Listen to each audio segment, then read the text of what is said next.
STL TV Live. We're back with ajalastarr, and joining us is poet Sista Souls. Aja, and welcome back, and Sista Souls, welcome to STL TV. Thank you. So we've been talking about this really great event coming up. She is Poetry on Mother's Day. Right. So great opportunity for us to feel bonded as women, Right. to come to the event, bring our moms and daughters and husbands, and bring them all, right? Right. So, celebrate women. Aja, you've been involved as a poet in the St. Louis community for a long time. Tell us about that community. How strong, how many poets do we have here? We have a lot of poets in the St. Louis community because we were just talking earlier about even in the colleges. One of the guys, M.K. Stallings, he's been a pivotal person in the community, starting a poetry called the Legacy Café.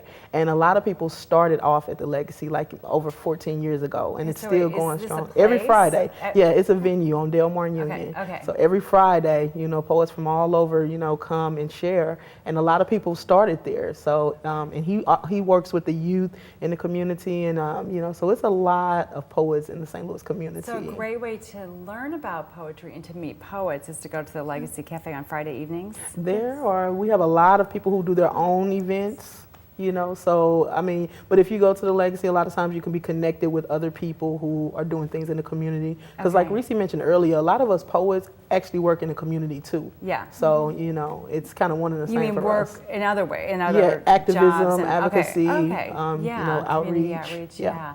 All right, Sista Souls, so you are a young poet, and tell us about how you got started with poetry.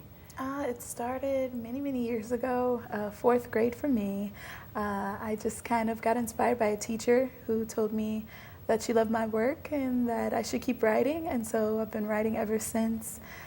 Poetry, as far as spoken word goes, has been a little bit new as far as that journey. I kind of started it in college and then really got to learn a lot more when I came back to St. Louis and got to try out my skills doing slam competitions, and it's just been amazing. So did you find that when you made that move to spoken word poetry that it changed your poetry in some way? Did it change the voice as you wrote? Actually, it defined the voice as I wrote. It kind of gave me a way to stand up and speak out. I had done activism a little bit with my poetry, but really learning what a rhythm to me meant and how I could get that to an audience and what message did I want to portray.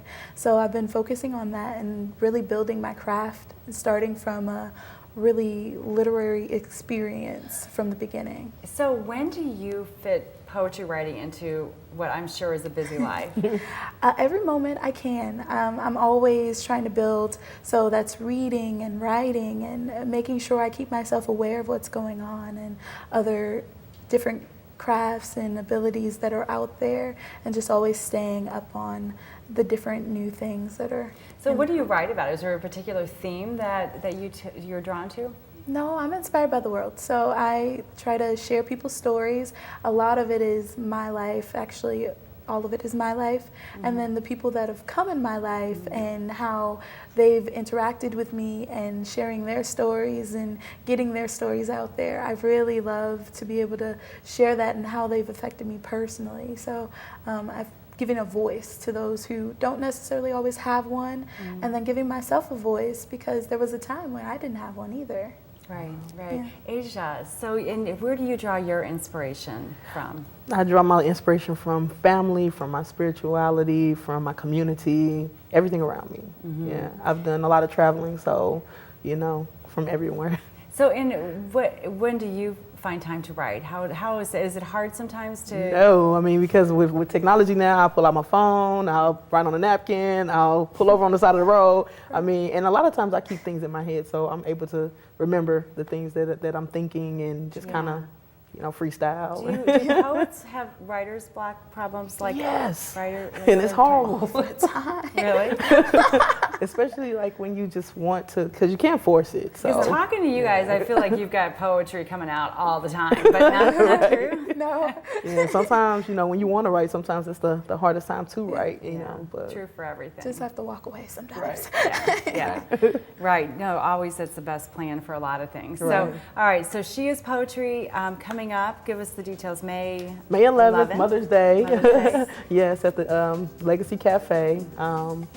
Doors are open at 5:30. It starts at 6, and just come out and enjoy. It's going to be a great lineup of wonderful, beautiful poets. So. All right, great way to wrap up a wonderful Mother's Day and hearing some great poetry and being inspired by that. So all the details are on your screen right now. There's a phone number. If you have any questions, you can call, and you can email Asia too for more information. So thank you both for joining us today, and best of luck and continued inspiration to you and all of the poets in St. Louis. Stay tuned for more STL TV Live after this.